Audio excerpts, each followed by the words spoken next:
Hey guys, today I'm going to be doing an oil change. 2017 Jeep Wrangler Sport 3.6.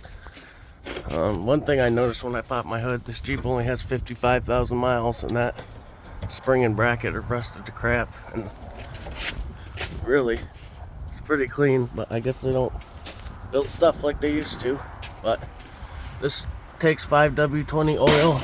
I have one of these, but the oil drain bolt is a 13 millimeter, a 22 millimeter for the oil filter, which is right there. You got your dipstick and your oil fill. So I'm gonna get to work. All right, guys. So I'm under here.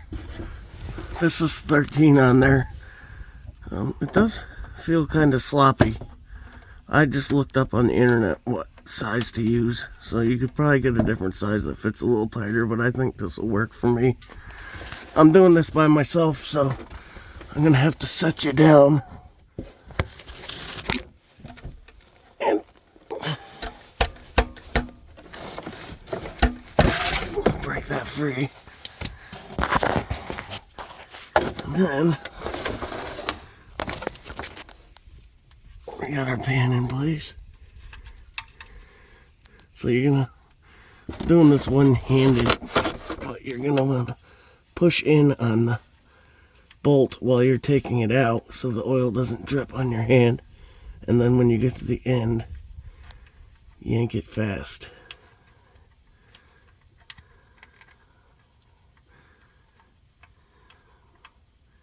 Yeah, I'm still gonna get some oil, but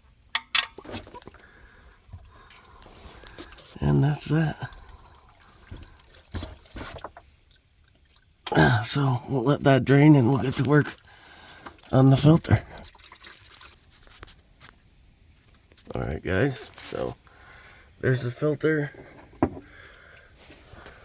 And again, I'm going to try to do this one-handed. Okay, well that was wrong too. When I looked up the 22 millimeter, that's not right either. So I'll get back to you when I find the right one. Alright guys, that was a 24 millimeter. I guess next time I will just check for myself. And you're just going to want to unscrew this.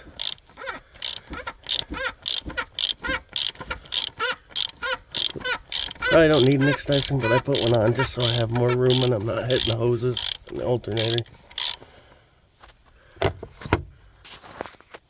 So when I open that and let some air through the system, I also probably wouldn't hurt to open this just to make it drain faster. And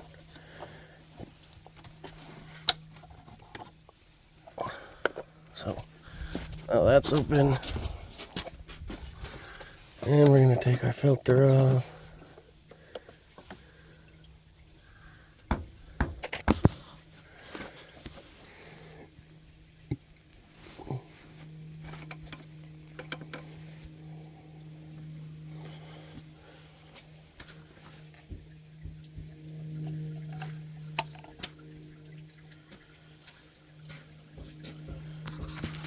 And you're gonna have something like that. This just pops out of there. You could pull it right out.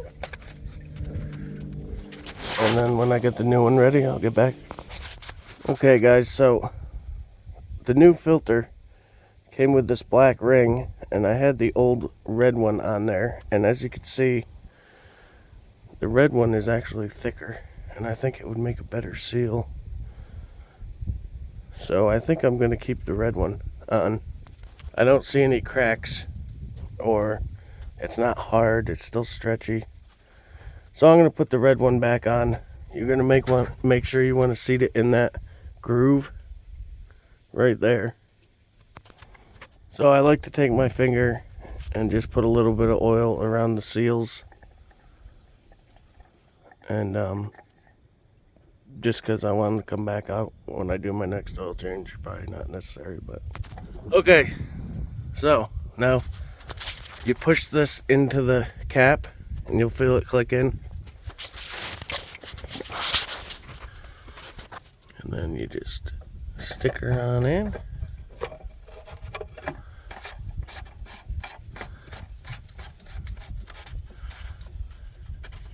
her up. Now you can look and figure out your own torque specs. I'm just going by feel. It doesn't have to be all that tight. It is plastic. So I'm just going till it's snug. Nothing crazy. That's good. If it drips or leaks a little bit, I'll go a little more. Now, last but not least, we have to put our plug in. Same thing, I just put it in by feel. You can look up your own torque specs if you want. And again, it doesn't have to be anything crazy. Some oil pans, a lot of them are aluminum now. And you can strip the threads out if you go too tight. So I'm not a professional either. I just do my own work because I can't afford to take it somewhere. So just learned a lot over the years. So anyway, I'm gonna have a sip of this, and then I'm gonna go back under and get that plug back in. Oh, a bunch of snow just came off the roof. Cool. Alright, well, I went under there, and it's still dripping, kind of steady. So, I'll let it go a few more minutes. Might as well get everything out that I can. It takes 6 quarts of oil. So you have to buy. I buy a 5 quart and 1 quart, and that way I can use it to recycle the oil when I'm done. And I'll get back to you when that's done.